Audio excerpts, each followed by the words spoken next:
Happy birthday to you. Happy birthday to you.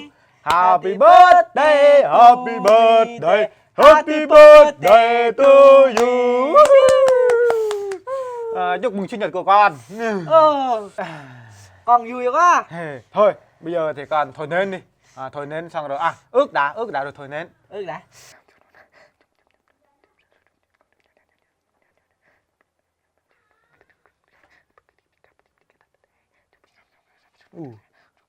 Con này ước hay quá ta. Bên đi khắp. Xong rồi. Đã xong rồi. Ước hay thế vậy? Con ước mơ con là hay lắm. Mà không hiểu gì hết á.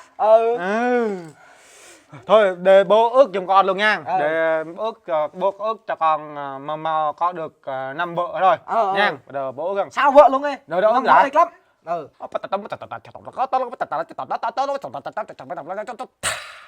Đi khắp. Bây giờ con thổi đi.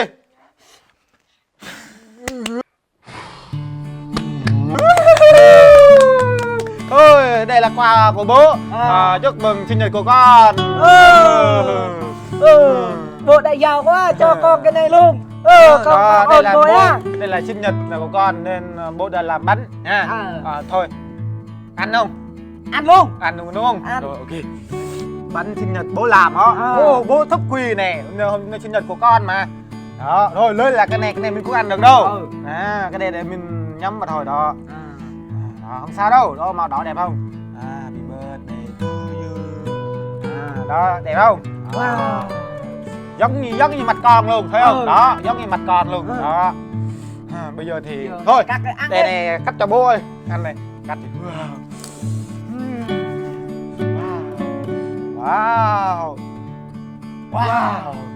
Thấy ngon quá.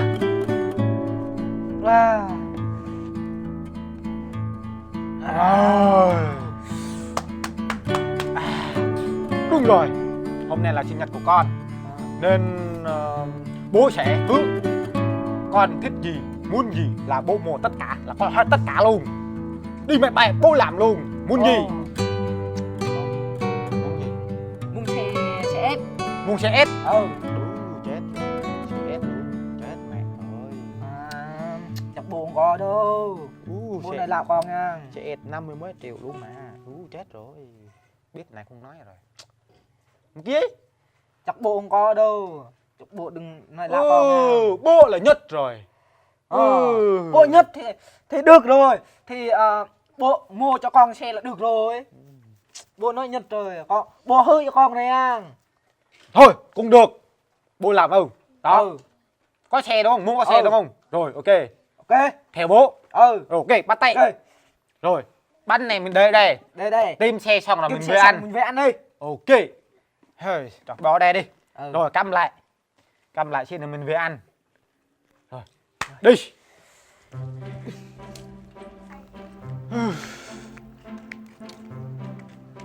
Qua đây nè, có xe nè. Mua xe đây nè. Đồ ta. Ủa sao bố đứng đây hả bố? Đứng đây chơi xe con nè. Nóng quá nhỉ. Chờ xí đã. Đồ ta lố quá ta. Không có xe ai hết ta. Chờ nha. Xe con xung quanh này thôi. Chờ đã.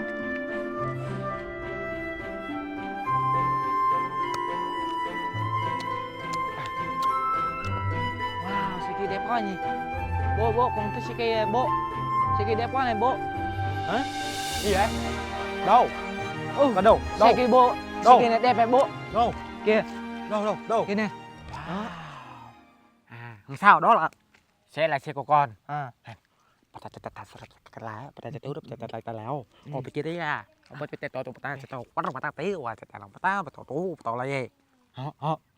Hiểu chưa? Rồi con hiểu rồi. Rồi. Điện thoại.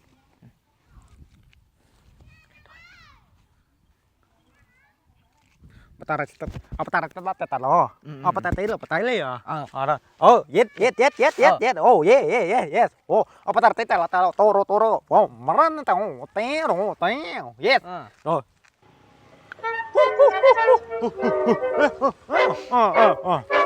Nhầm. nhầm nhầm.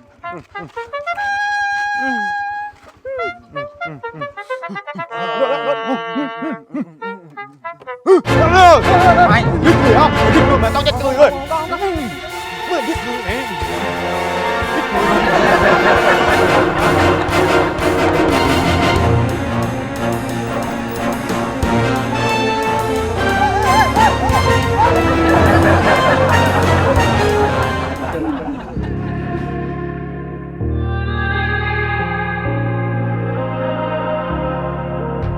It's easy to set a young heart on the run, to see it crashing out the sky, falling one by one. Walking alone on the coldest night. There's nothing I could ever say to change your mind.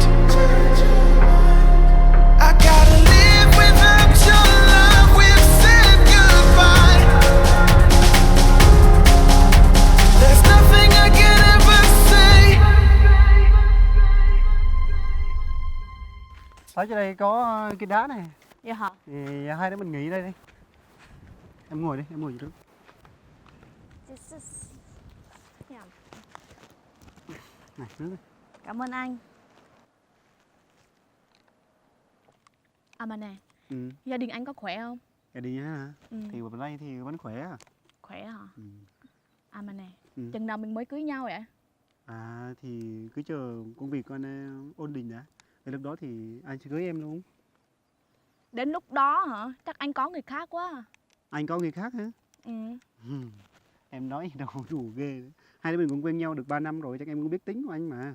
Anh luôn thật lòng hết á, anh chỉ yêu mỗi mình em mà. Làm gì mà có người khác, anh cưới người khác chứ. Thật không đó? Thật chứ. Anh nè. Ừ. Nếu mình cưới nhau á, thì cũng lâu lắm nhỉ? Thì chắc chắn còn lâu á. Nhưng mà em hỏi anh một điều này. Thì em cứ hỏi đi. Nếu như có một ngày nào đó em sẽ gặp nguy hiểm, liệu anh có thể hy sinh tính mạng của anh bảo vệ cho em được không? Nếu sẽ có một ngày gặp được nguy hiểm như vậy hay? Ừ. Thì chắc chắn rồi, anh là người đàn ông mà. Thì anh phải bảo vệ em chứ. Em cứ yên tâm đi, anh sẽ bảo vệ em hết luôn, tất cả luôn. Anh sẽ bảo vệ em cho tới khi mà anh chết rồi thì anh mới thôi á. Anh nói thiệt, anh là người đàn ông mà, anh luôn nói thiệt thật thắn luôn vậy luôn á. Thôi ngủ nghỉ đại xí đi. Nghỉ đại xí đi. Nghỉ đại xí đi. Ừ. Wow, lên xe này thương ghê thật á. Đó, xe đẹp không? Đẹp. Đó, sinh nhật của bố, sinh nhật của con đó, thấy chưa? Bố tìm cho xe rồi, thấy chưa? Thấy chưa? Bố giỏi chưa? Con thích xe là có xe luôn. Bố. Hả? Gì nữa? Có một điều nữa con đã thích Muốn gì nữa? vợ ạ. Gì? Muốn vợ à? Muốn vợ ạ. Ồ, giờ sao? Giờ bố hứa con rồi mà. Con muốn gì là bố phải lo hết cho con rồi mà. Ồ, vợ á, người ta yêu nhau, tán nhau mới cưới được nhau. Chứ kìm cho con, người ta không yêu con xong người ta lấy con, cưới con được. Bố hứa rồi mà, bố hứa là kiếm cho con cần gì là bố phải kiếm cho con rồi mà. Bố hứa rồi mà. Nhưng mà ví dụ bố tìm cho con đúng không? Lỡ nó cũng yêu con không yêu nó thì sao? Ví dụ nó cũng yêu con đi thì sao? Bố nói bố giỏi quá mà. Bố làm cách nào để nó yêu con á? Làm cách nào nó yêu con à? Nhưng mà ở đây ở đây là chứ đàn già đó, nhiều cặp tình nhân, cặp đôi hèn nhau lắm. Đúng rồi, làm cách nào để nó yêu con nè? Thôi hai bố con đi kiếm đã nha, gặp được cô gái nào rồi bố làm cách nào cho nó yêu con nha. Đi theo bố đi nhanh. Thôi để xe đây luôn, để xe khỏi mình đi bộ thôi, khu vực này đi bộ. Bố dẫn con đi đổi bố. Bố dẫn con nha. Đây là khu vực trai gái nhiều lắm. Cái khu vực này là khu vực du lịch của xã Chư Đăng Gia, huyện Chư Pá, tỉnh Gia Lai, Việt Nam mình. Sao mình không đi xe bố? Mình đi xe nó ồn ào và nó nhanh nữa, là không có lãng mạn. Mình đi bộ là nha, mình nhìn từ từ, nhìn kỹ, nhìn cho kỹ, đó, đi cho khéo. Dù mình thấy cô gái nào, con trai nào hẹn hò nhau với nhau á, bố giúp cô gái yêu con luôn, đi. Ok đi. Bố con gái kìa, gái kìa. Em bỏ cái này, cái gì? Đẹp bạn. Đó được Giờ con thấy cho không? con được. Thấy không? Con rồi, con thích không? Muốn bắt không? Bắt luôn, bắt cho con đi. Nếu mà bắt á thì là mình sai luật, vi phạm pháp luật, bắt con là không, bắt là không được rồi. Làm cách nào Mình cho làm cách nào chứ? cho nó yêu mày rồi. Yêu con sao? Đẹp á. Đẹp chứ. Thôi bố cho bố đi, Không được cho con đi. cho bố đi. Bộ hư là bộ kim vợ cho con rồi mà. Thôi hôm nay nhường cho con, giờ sinh nhật của con thôi. Ok, bố sẽ làm cho nó yêu con nha.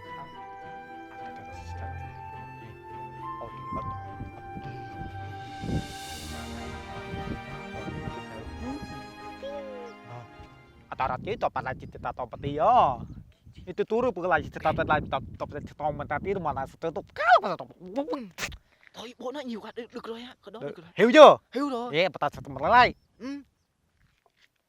Turu tao mà cái là tí.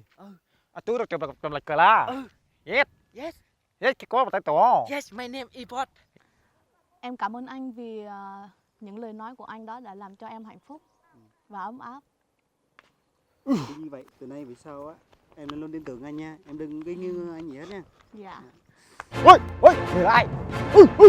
Tao là thằng anh trộm đây. Mày muốn sống không? Dạ vâng. Thôi người yêu đúng không? Không phải người yêu. Không phải người yêu hả?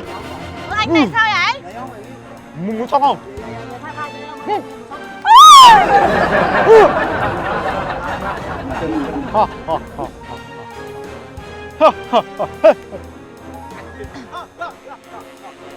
Tha cho em đi anh. Tha cho em. Ôi, anh kia, mày tên làm gì vậy? Tao là người yêu của nó. Bạn của mày hả? Thế mày muốn gì? Cút đây. Cút. Ui, cút đi, đừng quay lại đây à. Anh ơi cứu em ơi. Không sao đâu, có anh ở đây rồi. Để anh lo hết cho em một được. Em phải đi theo anh đi, anh sẽ bảo vệ cho em. Dạ vâng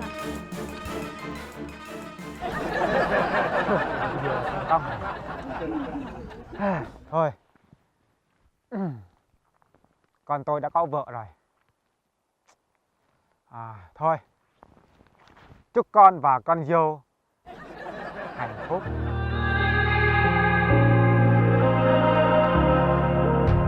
It's easy to set a young heart on the run,